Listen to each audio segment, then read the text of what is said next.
Halo, selamat pagi sahabat online, simpan kenangan dan jejak digital.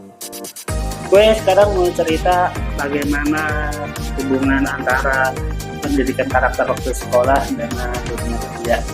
Saat ini gue bekerja di salah satu perusahaan terkemuka di bagian HRD, bagian perekrutan, dan gue mau cerita bagaimana teman-teman yang saat ini mau lulus atau masih belajar di sekolah kejuruan atau SMA itu bisa berkarir dengan baik di perusahaan. Jadi pengalaman gue sih yang gue yakin saat ini kalau merekrut karyawan khususnya tim sendiri, itu gue tanyain background sekolahnya bagaimana, background pertemanannya bagaimana, background organisasinya bagaimana. Karena itu yang menurut gue orang itu bisa belajar membentuk karakter yang cocok untuk bekerja sesuai dengan posisinya. Yang mau gue bahas adalah bagaimana gue dulu bisa berkomunikasi, bisa bertemu dengan orang, walaupun banyak di sini teman-teman yang pasti dibagi menjadi introvert dan extrovert. Kebetulan gue introvert banget. Dari dulu paling males ketemu orang, makanya gue juga di sini bikin video sendirian di kamar. Nah, di sini teman-teman yang mau ceritain bahwa dulu gue sering nongkrong sama teman-teman di sekolah, juga di STM, ya namanya di STM sering bolos, tapi kan bolos itu ngapain?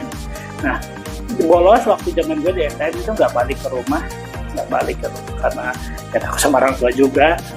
Tapi yang gue lakuin itu pasti ketemu sama teman-teman, ketemu sama kakak kelas, ketemu sama orang preman pasar, nongkrong, bersengkrama. Ya pada saat itu sih gue gak mikir akan sepenting ini gitu, teman-teman. Tapi disclaimer dulu, bolos itu tidak baik, karena ya di STM waktu zaman itu sih bolos menjadi hal yang biasa. Ya siapapun akan ngalamin bolos, karena kalau nggak bolos yang kayaknya sih akan dijauhin sama teman-teman, karena mayoritas pasti yang bolos udah menjadi banyak yang ikutin bolosnya. Kalau yang tinggal di sekolah biasanya malah aneh, dan gue merasa normal-normal aja pada saat itu ikut bolos. Tapi itu tidak baik ya, tidak baik. Yang harus dibahas saat ini bukan bolosnya, tapi di dalam bolos itu kita baik. Ya mungkin bisa diarahkan sama hal yang positif, mungkin bikin komunitas atau ikut sama banyak kan sekarang nongkrong di kafe, di coffee shop di kota-kota besar atau di kota-kota kecil juga. Nah, yang gue bahas adalah bagaimana membentuk, karena kan di sekolah itu metodenya adalah belajarnya adalah seperti metode dipaksakan, seorang guru sendiri otoriter ke muridnya. Tanda kutip otoriter ini adalah memberi tugas, diskusinya terbatas, seperti itu ya. Di zaman dulu sih seperti itu, hanya orang-orang tertentu yang berani bertanya. Orang-orang itu kalau bertanya itu malah agak minder. Kenapa? Kadang kita dicibir kalau kita melontar ke pertanyaan kita itu pertanyaan yang berkualitas atau tidak. Padahal waktu sekolah gue nyaranin pertanyaan aja, sampaikan di kelas itu pertanyaan yang menurut teman-teman itu butuh jawaban atau sudah ada kisi-kisi jawaban, hanya butuh penegasan seorang guru. Tanya aja, abaikan teman-teman yang mencemooh teman-teman dari jenis pertanyaan. Ya, karena itu salah satu pembelajaran yang baik. Nah, di sini yang gue bahas adalah di dunia kerja itu butuh orang-orang yang kritis, butuh komunikasi yang baik. Komunikasi yang baik itu adalah komunikasi yang bisa disampaikan dan bisa mempengaruhi orang. Gitu. Orang introvert bisa bertanya, bisa. Apalagi orang introvert seperti gue pasti mau bertanya, pasti udah dipikirkan jenis pertanyaannya apa. Yang harus dipahami adalah bagaimana bentuk itu. Tadi balik lagi cara nongkrong. Nah, memang sih di zaman gue ada yang namanya balik jam 10, jam 12. Kadang nggak bolos tuh memang seperti itu, karena jamnya berbeda-beda, karena jumlah kelasnya terbatas pada saat itu. Jadi harus gantian. Di saat nongkrong di pasar, kita akan ketemu dengan teman setongkrongan, mulai dari satu circle. Satu circle itu satu kelas, nongkrong bareng, hai bareng, ya udah gitu. Kalau gue sih nggak namanya pertemanan yang terlalu dalam negatifnya ya.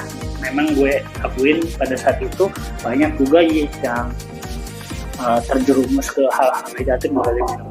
Kalau gue sih circle gue paling nongkrong doang gitu, paling main PS di pasar dengan satu circle. Itu yang membuat kita tahu bagaimana kita ketemu sama orang yang satu circle, bagaimana kita masuk di dalam circle tersebut dan kita bagian dalam circle tersebut. Jadi nongkrong dengan satu circle. Yang kedua adalah pastinya nongkrong yang agak lebih berat. Waktu sekolah gue sering karena satu circle kadang berpapasan atau dipanggil sama kakak kelas yang sudah kenal tentu. Akrab belum kenal.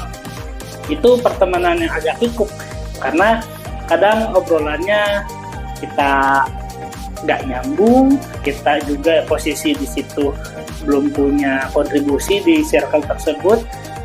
Tapi di situ belajar bagaimana kita mengetahui ada circle yang kita harus masuk ke situ dan posisi kita belum kuat, nggak apa-apa.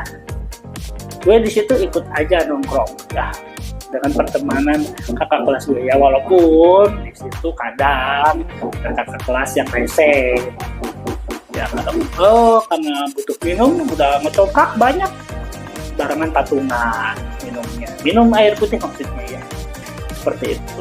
Nah itu pertemanan yang kedua. Yang ketiga adalah pertemanan yang lebih ekstrim, pertemanan dengan kita, gue bilang sih preman pasar di situ. Nah di situ ya kita bisa belajar bagaimana kita masuk ke circle tersebut, pertemanan ngobrolnya itu lebih absurd lagi, lebih kacau lagi. Tapi nggak apa-apa. Di situ teman-teman bisa belajar bagaimana menanggapi orang-orang yang dengan punya power, egonya tinggi, dan teman-teman di situ bisa membatasinya. Nah, 3 jenis pertemanan itu yang menurut gue sih teman-teman mulai masuk di pertemanan tersebut. Kedua adalah teman-teman mengambil posisi, bagaimana teman-teman bisa mengambil bagian, teman-teman bisa ngobrol, bisa mulai ngomong, bisa menyampaikan argumen, tidak hanya diam. Ya, tidak hanya diam, harus ngambil posisi. Untuk apa? Untuk teman-teman bisa membangkai orang. Karena di dunia kerja, komunikasi yang tadi ketemu dengan satu circle, ketemu dengan kakak kelas, ketemu dengan preman pasar, itu akan teman-teman hadapi.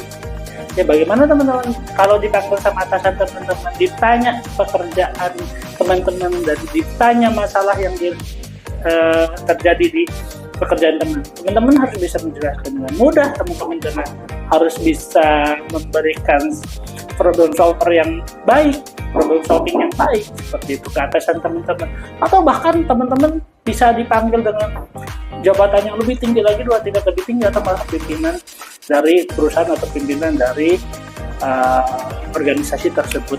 Bagaimana teman-teman gitu? Karena mengerti kalau teman-teman waktu sekolah tidak belajar dan tidak punya pengalaman menghadapi pernyataan di situ. Karena di dunia kerja bukan hanya pintar, kalau pintar di dunia kerja itu ya untuk level tertentu memang dibutuhkan pemimpin, itu dibutuhkan orang pintar, tapi bukan hanya pintar, teman-teman harus bisa menyelesaikan masalah dan menjadi problem solver di timnya.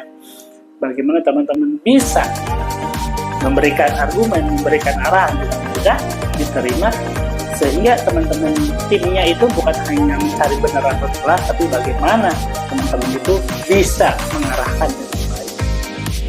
Itu saja teman-teman, sahabat online, sahabat simpan kenangan saya. Ya, semoga bermanfaat dan semoga pengalaman teman-teman yang sekarang pintar jangan rebahan terus, karena dunia kerja tidak butuh orang pasif, kita butuh orang yang aktif. Orang-orang yang aktif jangan terlalu aktif, tapi harus diisi juga dengan ilmu, sehingga apa yang dibutuhkan sama perusahaan di komunikasi yang baik itu teman-teman sekarang kuasai dan udah matang, tinggal mengenal dunia kerja. saja. Itu aja teman-teman kalinya ya, sahabat simpan kenangan, sahabat jejak digital saya. Kita akan belajar lagi, kita ngobrol lagi di lain materi. Assalamualaikum warahmatullahi wabarakatuh.